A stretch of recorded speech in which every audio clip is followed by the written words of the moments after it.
Vous n'avez pas besoin de connaître la dernière prévision de croissance du PIB en France ou aux États-Unis, ni les derniers trimestriels de Nvidia. C'est une perte complète de temps. Laisser beaucoup d'argent sur un compte courant, c'est une erreur importante dont le coût ne se voit pas, mais est absolument monumental. Tout le Japon s'était mis à spéculer en bourse, où il y avait des écrans qui flashaient dans tous les sens, et c'était toujours en vert parce que le cours des actions ne faisait que monter. J'ai vu des amis me dire « mais si, il faut acheter ça ». J'ai dit « ça fait quoi ?» Ils me disent « je sais pas, mais ça monte ». Donc là, j'ai dit non, il y a un truc qui va pas. Pour toi, quelles sont les pires erreurs et les grands principes à appliquer avant même de commencer à investir 1 euro? La pire erreur avant d'investir, c'est... La France a un problème énorme. 73% des Français estiment ne pas avoir les connaissances suffisantes pour investir sereinement. Pire, dans un pays où l'épargne est l'une des plus élevées d'Europe, la majorité des gens laissent leur argent dormir, mourir à petit feu par l'inflation ou se perdre dans des placements inefficaces. Donc ne pas s'éduquer financièrement aujourd'hui, c'est devenu un des plus gros dangers pour votre argent. Mais il y a une bonne nouvelle, on peut tous apprendre à investir intelligemment et assez simplement. Aujourd'hui, j'ai le plaisir de recevoir Philippe Maupas, cofondateur de Cantalis, la plateforme de construction de portefeuilles et d'analyse de milliers de fonds, d'ETF, d'allocations. Aujourd'hui, Philippe, il est consultant, fondateur de Alpha Beta Blog et il est aussi un investisseur indépendant depuis plus de 40 ans. Il est devenu un expert après des années de formation, mais aussi d'erreurs très coûteuses. On en reparlera. Il connaît donc par cœur les plus grands dangers pour votre argent, mais aussi les stratégies qui marchent vraiment. Donc ensemble, on va 1. Vous expliquer ce que tout Français devrait connaître sur l'investissement et 2. Dresser le plan d'action clair pour reprendre votre argent en main en 2026, même si vous partez de zéro. Bonjour Philippe. Bonjour Mathieu. Alors avant de commencer, pour toi, pourquoi c'est crucial aujourd'hui d'avoir une éducation financière? J'ai l'impression que la majorité des Français a compris que les retraites qui seraient servies ne seront pas à la hauteur de leurs attentes et ne seront pas nécessairement suffisantes pour leur permettre d'avoir le train de vie auquel ils aspirent. Il n'y a plus qu'à l'Assemblée nationale où on ne semble pas avoir compris que le système de retraite en l'état actuel allait dans le mur. Je pense que les Français l'ont compris. Donc ils ont aussi compris qu'il fallait prendre leur destin financier en main quand ils le pouvaient, parce qu'hélas, tout le monde ne peut pas le faire. Il y a des gens qui ne disposent pas du revenu pour investir. Mais pour les gens qui disposent de ce revenu pour investir, je crois que la prise de conscience est maintenant très très nette. Et donc, il faut s'équiper et apprendre à gérer ses finances. Et le plus tôt possible? On va le voir, mais c'est un des... Le plus tôt sera le mieux, oui. C'est ça, c'est une des recommandations. Du coup, en matière d'éducation financière en France aujourd'hui, qu'est-ce qu'il existe? Comment on peut se former? Quel est ton diagnostic? Est-ce que c'est suffisant? Est-ce que c'est pertinent? Alors moi, j'aimerais bien introduire le terme de littératie financière, que je préfère à éducation financière, parce qu'éducation financière, c'est un peu surplombant, c'est un peu « je vais vous apprendre, donc vous ne connaissez rien ». Alors j'entends qu'on peut le prendre dans le sens contraire, en se disant on va s'éduquer soi-même, mais j'aime le terme de littératie financière que l'Agence de la consommation en matière financière du Canada définit ainsi. La littératie financière est le fait de disposer des connaissances, des compétences et de la confiance en soi nécessaires pour prendre des décisions financières responsables. Donc voilà, je vais donc plus parler de littératie financière. Et donc en matière de littératie financière ou d'éducation financière, puisque c'est le terme qui prévaut en France, mais il n'existe pas grand-chose. Il existe depuis 2016, c'est-à-dire très tardivement, un programme que la majorité des gens ne connaissent pas et dont ils n'ont jamais entendu parler, qui est piloté par la Banque de France et qui répond aux doux termes de EducFi. Donc c'est un programme d'éducation financière qui a également une forte dimension budget, gestion des finances personnelles et investissement, dont à peu près personne n'a entendu parler parce qu'il est d'une discrétion extrême. Alors EducFi, ça se matérialise comment? Il y a des modules de formation dans certaines académies en classe de 3e. Ok.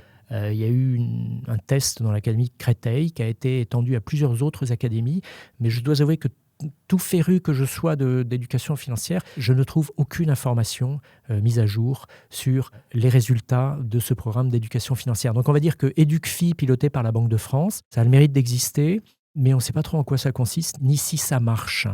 Il y a également une semaine de l'éducation financière qui s'est tenue, je crois, assez récemment.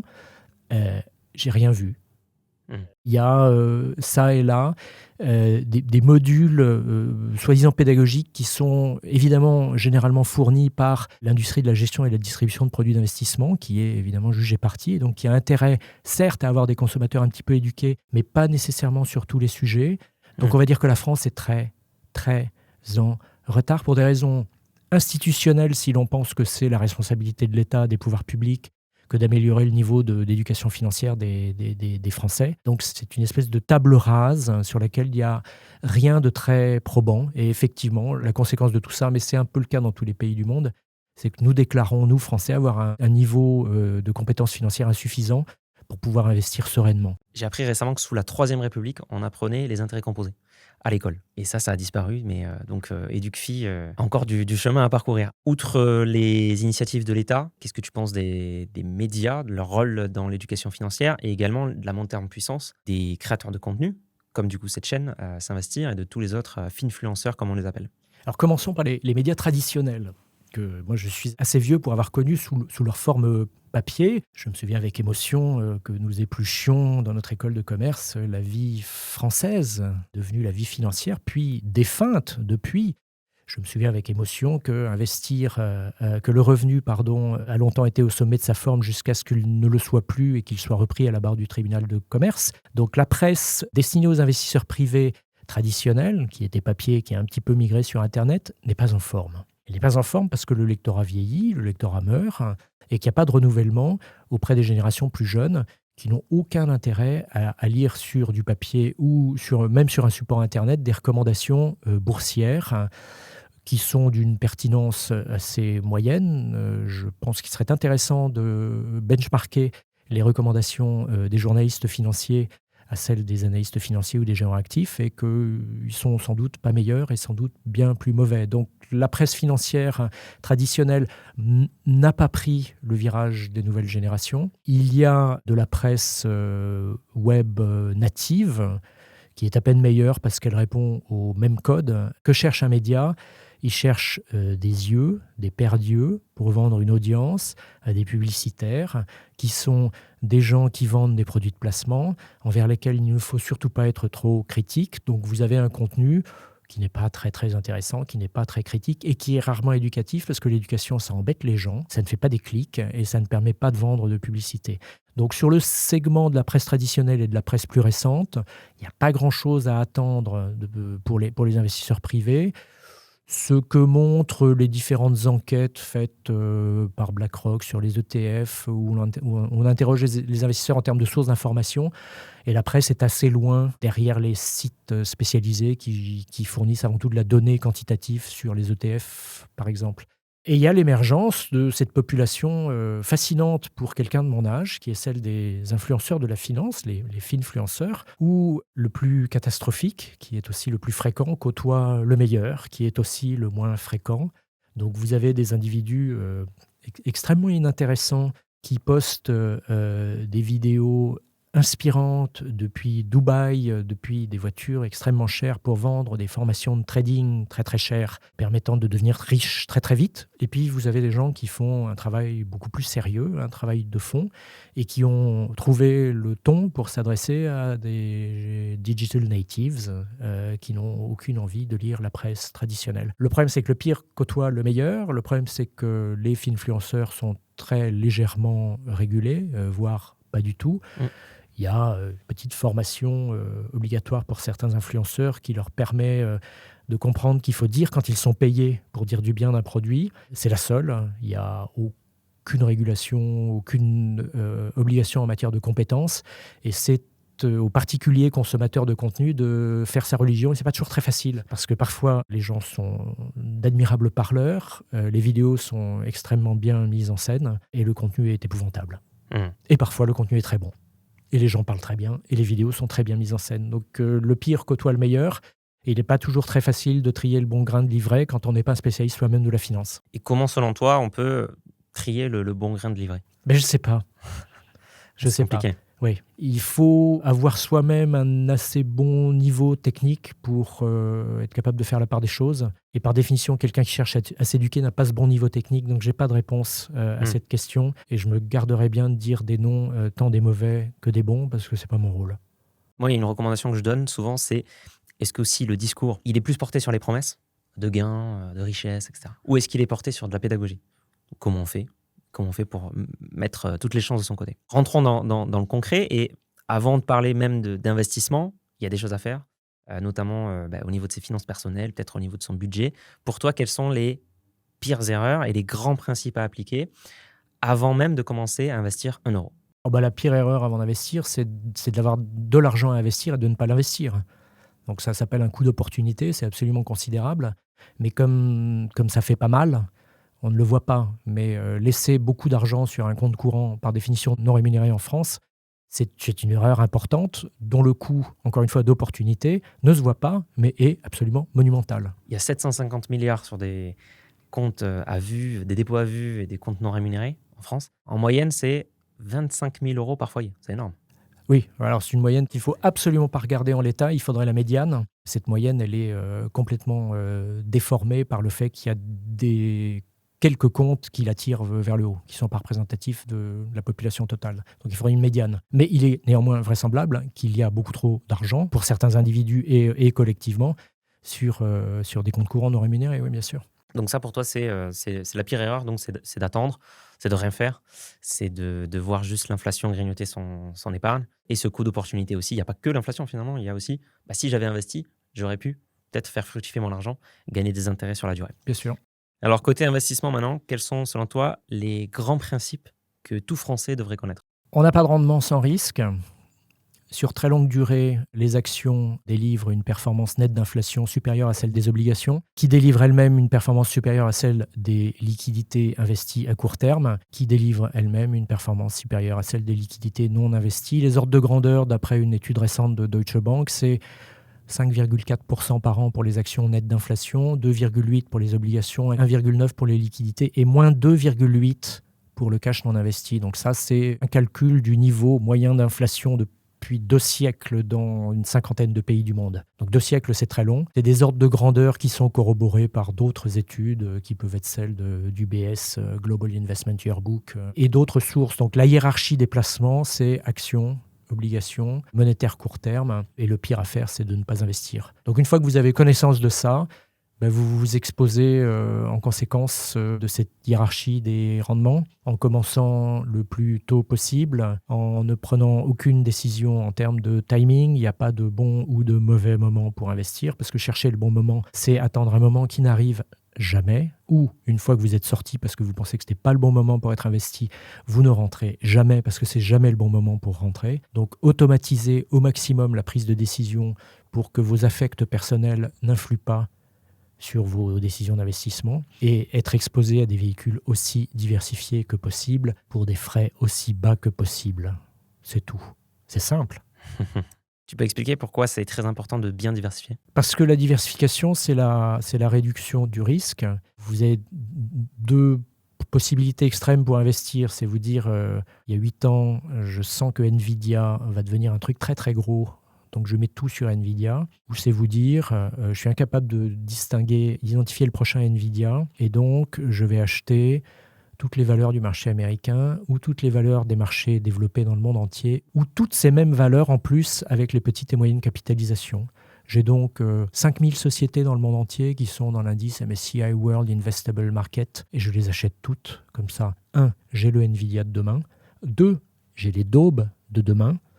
Mais il se trouve que c'est le Nvidia de demain qu'il est important d'avoir, et il n'est pas très grave d'avoir aussi les daubes, parce que des études absolument passionnantes d'un prof d'université aux États-Unis, Henrik Bessenbinder, a montré que sur longue durée, une infime minorité des actions cotées délivrent la totalité de la performance. Donc si vous êtes capable de les identifier à l'avance, n'hésitez pas, faites-le vous-même.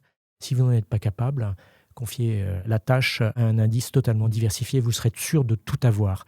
Nvidia et les daubes. Et ça, on peut le faire très simplement avec des ETF, avec des véhicules très simples à faible frais. On peut maintenant le faire très très simplement, ce qui est une nouveauté. Alors, pas super nouvelle, mais puisque les ETF ont 25 ans, mais c'est quand même quelque chose qui est devenu très accessible au commun des investisseurs dans les 5 à 6 dernières années grâce à l'émergence de nouveaux acteurs qui ont des avantages et des inconvénients, mais on les appelle les néo-brokers. Certains d'entre eux viennent d'Allemagne et ont mis en place dans ce pays des programmes d'investissement en ETF automatiques, sans frais de transaction, avec des sommes minimum très très basses, qui ont un succès absolument phénoménal et justifié, parce que c'est typiquement la recommandation que j'ai faite précédemment. Commencer tôt, automatiser, diversifier, minimiser les frais. Et ça, ces acteurs ont mis un gros coup de pied dans la fourmilière de la distribution de produits de placement en France, qui est dominée, on le sait, par les acteurs historiques que sont les banques à réseau, qui ont un réseau à payer. Un réseau, c'est de l'immobilier, c'est des salariés, c'est des salaires à sortir, ce que je peux comprendre, et qui ont des années-lumière de retard en matière de technologie. Donc les néo-courtiers allemands ou pas allemands ont mis un coup de pied dans la fourmilière. C'est une excellente chose et j'espère que la fourmilière va se réveiller. C'est important de comprendre pour ceux qui n'ont pas investi que, en fait, des 1 euro, assez simplement, on peut diversifier largement son portefeuille avec des ETF et avoir, comme tu dis, les Nvidia de demain. Effectivement, dans l'étude que tu citais, il me semble que c'est autour de seulement 1% des actions qui amènent vraiment de la performance. La totalité de la performance. Les autres en détruisent. Elles font zéro ou elles font moins que les bons du Trésor américain. Et si vous n'avez pas ce 1% d'actions en portefeuille, comme tu le dis très justement, tu as une performance très médiocre, négative. Et pour avoir ce 1%, soit on est un génie, et jusqu'ici, on n'a jamais vu de génie réussir à sélectionner ces entreprises de manière régulière sur le long terme, sinon on aurait des gens bien plus riches qu'Elon Musk. Et donc, pour les avoir en portefeuille, la seule solution, c'est d'avoir toutes les actions en portefeuille avec un ETF, par exemple, très largement diversifié. Est-ce que tu pourrais aussi expliquer la puissance des intérêts composés, ainsi que l'effet inverse avec les frais cumulés? Oui, ça marche exactement de la même façon. Quand vous mettez 100 dans un panier d'actions, la quasi-totalité de ces actions va distribuer un dividende que votre véhicule va percevoir et réinvestir immédiatement. Donc l'argent s'ajoute à l'argent. Pendant ce temps, le cours de votre ETF peut baisser, mais vous percevez les dividendes. Donc ces dividendes s'accumulent. Ils travaillent. L'année d'après, vous avez plus d'actions puisque vous avez réinvesti les dividendes et vous percevez de nouveau des dividendes. Et ces dividendes se composent.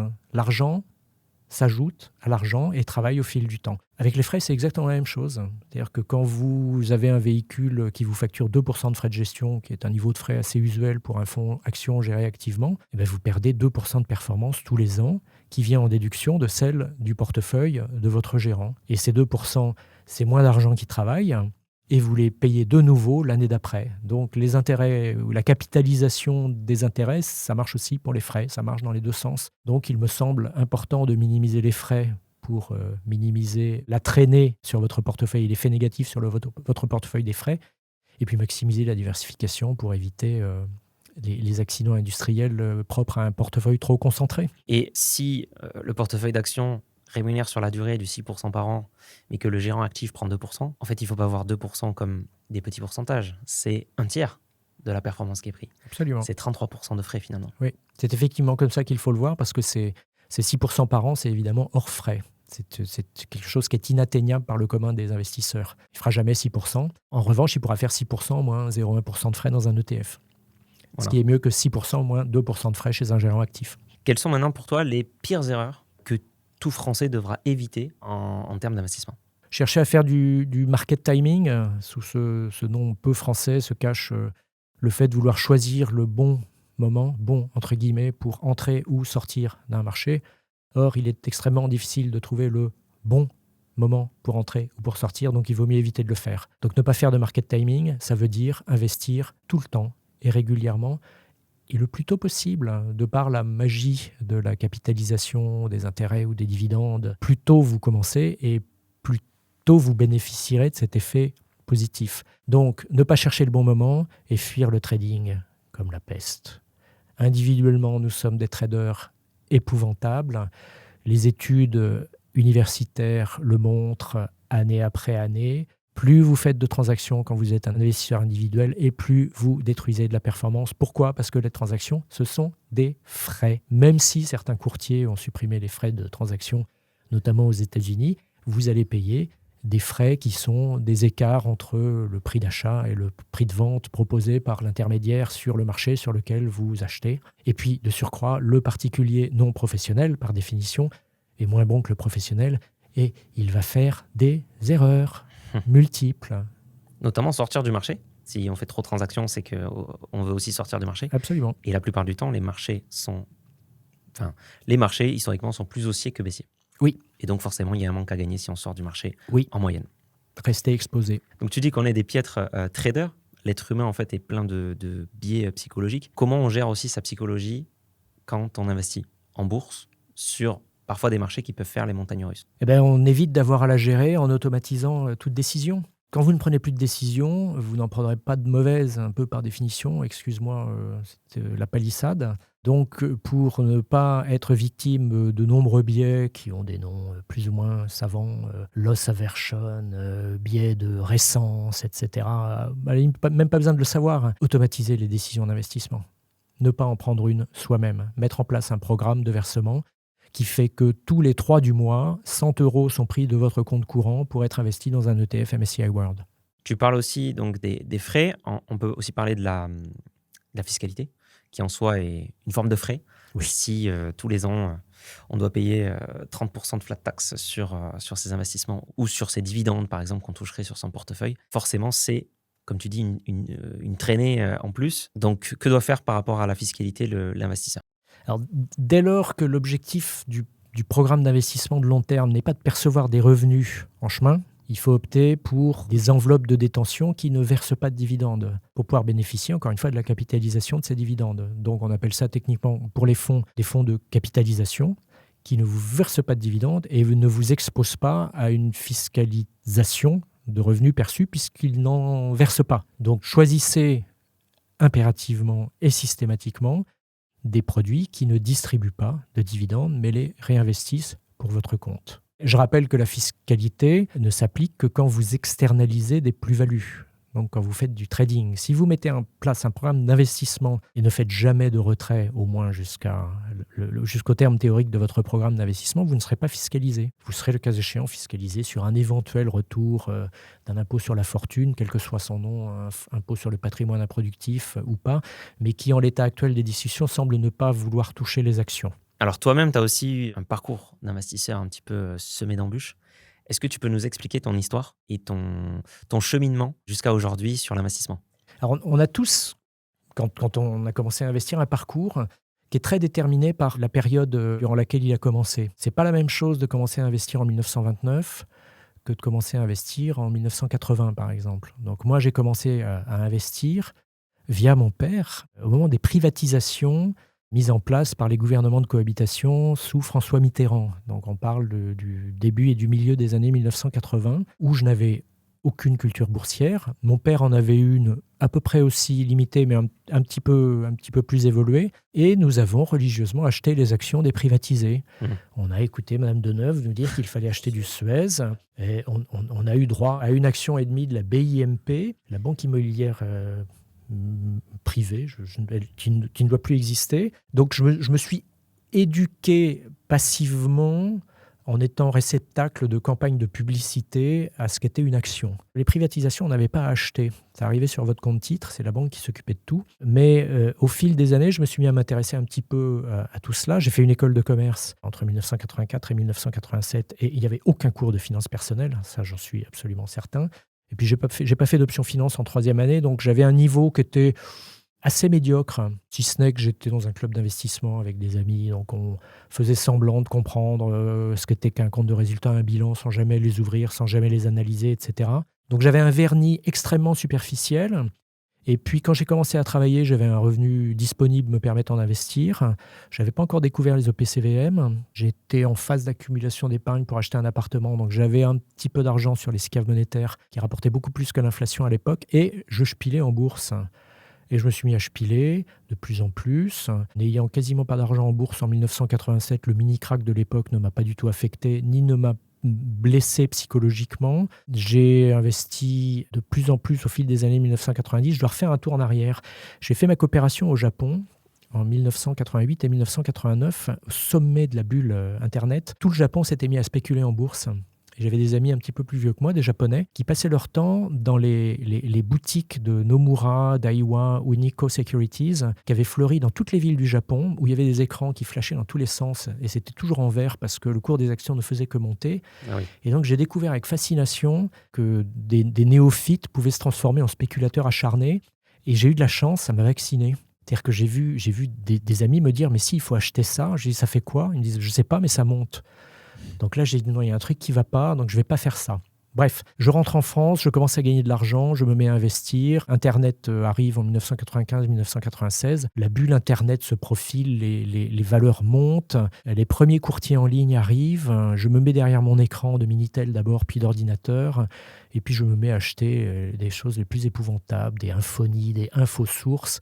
La nouvelle économie de l'époque, c'est-à-dire les Nvidia, mais en moins bien, d'aujourd'hui. Donc je participe à cette bulle.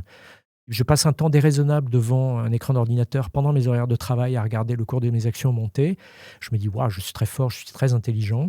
Et puis la bulle explose, et puis j'avais vendu un peu avant, puis pas tout. Donc je fais des erreurs dont j'apprends. Et là, je me dis, mais je ne connais rien. Je me suis contenté d'acheter Infony et puis InfoSource parce que j'avais vu que Bruno Bonnell était dans la vie française et qu'il disait que ça allait monter. Ben oui, c'était le dirigeant et il avait beaucoup d'actions. Et donc, moi, j'ai cru le dirigeant, j'ai acheté des actions. Donc, j'ai compris que je n'étais pas fait pour ça, qu'il ne fallait pas croire tout ce qu'on lisait dans la presse traditionnelle, parce qu'un dirigeant d'entreprise coté a tout intérêt à vous dire que son action est sous-évaluée, et vous avez pas forcément intérêt à le croire. Et là, j'ai commencé à explorer de plus près l'univers de la gestion collective en me disant, puisque moi, je ne suis pas doué pour ça, autant le confier à des gens qui sont professionnels de la gestion. Donc, je me suis plongé de plus en plus profondément dans le trou de lapin de la gestion collective. J'ai changé de travail, je suis passé de la presse économique et financière, où je côtoyais des journalistes sans l'être moi-même, à Morningstar, spécialiste de la gestion collective. Et là, je me suis dit, je n'y connais rien, donc il faut que je me forme. Donc j'avais fait une école de commerce, j'avais fait HEC pour la nommer. Je n'avais rien appris en matière de finance et j'en avais conscience. Ça a été ma chance. Après quelques années très intenses chez Morningstar, je suis devenu consultant indépendant et je me suis dit, il faut que tu te formes. Donc à plus de 35 ans et bientôt 40, il n'était pas question de revenir sur les de l'université. Et grâce à un ami, j'ai découvert une certification américaine qui s'appelle CFA, qui est assez exigeante puisqu'elle impose de passer 3 niveaux consécutifs avec un programme assez large, complexe, en anglais, etc., etc. Ça m'a appris énormément de choses, ça m'a donné les bases techniques suffisantes pour avoir une compréhension assez raisonnable du mode de fonctionnement des marchés financiers, des incitations des différents acteurs et de l'importance de tout ce dont on ne parle jamais, à savoir des frais. Donc, je me suis formé tout seul avec cette certification CFA. J'ai ensuite passé une certification en gestion alternative, CAIA, en mesure de performance, CIPM, et j'ai beaucoup appris. Et ça m'a beaucoup servi dans mon parcours professionnel et dans mon parcours d'investisseur personnel. Grosso modo, je dirais, plus j'ai appris et plus j'ai simplifié mes habitudes d'investisseur. Donc, je suis passé du stock picking fondé sur à peu près rien, à la gestion collective des produits actifs dans un premier temps, à la gestion indicielle la plus diversifiée possible, aux frais les moins élevés, alors même que j'augmentais mon niveau de compétences présumées. Donc, mon parcours d'investisseur, c'est ça. J'ai appris sur le tas. Je n'ai pas appris à l'université ou dans mon école de commerce. Il est possible de se former. J'ai fait un très gros investissement personnel et je remercie infiniment ma femme et mes 3 filles d'avoir supporté que je passe mes soirées et mes week-ends à bûcher le programme CFA. Ça m'a été très utile. Et pour tout investisseur en devenir qui a envie de se former et qui n'a aucune envie de passer les centaines d'heures que j'ai passées à me former, il y a aujourd'hui des ressources nombreuses en ligne, chez les influenceurs, où le pire côtoie le meilleur, mais il y a du meilleur. Et il y a des gens qui font de la pédagogie, et il y a des gens qui ont mis en place des modules de formation aux ETF qui sont tout à fait remarquables. Formez-vous tout seul, vous n'avez besoin de personne. Toutes les ressources sont à votre disposition. Il y a d'excellents blogueurs, notamment aux États-Unis, mais également en Europe et parfois en France, qui ont peu de conflits d'intérêts, qui les dévoilent quand ils en ont, et qui vont vous apprendre ce que vous avez besoin d'apprendre, c'est-à-dire comment tout ça fonctionne, comment les marchés financiers fonctionnent, comment les acteurs fonctionnent, les caractéristiques des produits, l'importance des frais, l'importance de commencer tôt, l'importance de ne pas faire de market timing. Il est possible de se former tout seul en France quand on part de pas grand-chose. Allez-y. Et ça, c'est une super nouvelle parce que s'il fallait resuivre en fait tout ton parcours que tu as fait, et toutes tes formations, ton CFA et ton expérience pour... je ne le recommande pas. Pour pouvoir investir. Ouais. Aujourd'hui, comme tu investis, ça aurait été très compliqué. Mais en fait, pour pouvoir investir comme aujourd'hui tu investis, eh bien en fait, c'est assez simple et c'est accessible à tous. Absolument. Et c'est nouveau. Et donc ça, c'est quand même assez incroyable et top. Est-ce que selon toi, du coup, aujourd'hui, il faut suivre aussi l'actualité économique ou est-ce que l'investisseur n'en a absolument pas besoin? Si l'actualité économique vous intéresse, suivez-la. Elle ne sert absolument à rien, à mon humble avis, en matière de plan d'investissement, puisque, comme je l'ai dit, la clé du succès, me semble-t-il, c'est de commencer tôt et d'automatiser les décisions. Une fois que vous avez automatisé les décisions, Vous n'avez pas besoin de connaître la dernière prévision de croissance du PIB en France ou aux États-Unis, ni les derniers trimestriels de Nvidia. C'est une perte complète de temps. Si c'est important pour vous de suivre l'actualité financière, faites-le, et économique. Évitez de prendre des décisions d'investissement radicales sur la foi de la dernière information qui soit entrée dans votre cerveau. C'est pas une bonne idée. Ouais, un des biais encore, biais de disponibilité de l'information. Alors, pour ceux qui commencent en 2026, quel est ton plan d'action pour finalement reprendre en main son argent et donner le meilleur pour son épargne? Utiliser les outils nouveaux et magnifiques qui sont à la disposition des investisseurs et qui n'étaient pas à la disposition des investisseurs il y a 5 ou 6 ans, et a fortiori il y a 30 ans. 1. Il faut évidemment que vous ayez un revenu net disponible qui vous permette de dégager une épargne à investir. 2. Il faut que vous ayez conscience que vous vous embarquez pour un voyage au long cours et qu'il ne faut pas que vous l'interrompiez en chemin. Et à partir de là, vous choisissez un véhicule action aussi diversifié que possible, aux frais les plus bas possibles. Vous mettez en place des versements programmés à la hauteur de votre capacité d'épargne. Vous les faites varier à la hausse au fur et à mesure de l'augmentation de vos revenus disponibles, ou à la baisse si vos revenus baissent, mais vous n'arrêtez jamais d'investir et vous choisissez un intermédiaire en qui vous avez confiance. Donc les intermédiaires, ça peut être votre banque à réseau qui ne va pas vous proposer ce type de programme d'investissement aujourd'hui. J'espère qu'elles s'y mettront parce que sinon elles vont perdre la clientèle des investisseurs. Ça peut être un courtier en ligne traditionnel, ça peut être un néo-courtier. Étudiez le marché, regardez les offres. Méfiez-vous des promesses de gratuité de courtage parce que rien n'est jamais gratuit, mais parfois ça l'est vraiment et parfois ça l'est pas. Donc faites attention, analysez un petit peu ce qui se cache derrière la gratuité du courtage. Et s'il y a des frais de courtage, il faut qu'ils soient le plus faibles possible, surtout si vous investissez de petits montants. Car des frais de courtage, c'est de l'argent que vous n'allez pas investir. Sur les 100 que vous avez choisi d'investir, si on vous prend 1% de frais de courtage, vous n'investirez que 99 et ça a un effet sur le long terme qui est considérable. Pour finir, c'est la signature de ce podcast qui s'appelle Secret d'investisseur. Quel est ton secret d'investisseur, Philippe ? Alors, mon secret d'investisseur, c'est que j'ai compris que ne rien faire était souvent la meilleure approche. Ne rien faire, pas de trading, ne pas réagir aux titres des journaux ou des sites internet. Ne rien faire. Une fois que vous avez mis en place votre programme d'investissement, ne touchez plus à rien. Voilà, ne pas rien faire et tout laisser sur compte courant. Non. Évidemment. Merci beaucoup, Philippe. Merci à toi. Et pour ceux que ça intéresse, vous pourrez retrouver donc le travail de Philippe sur le site Alpha Beta Blog. À la prochaine. Merci Mathieu, au revoir.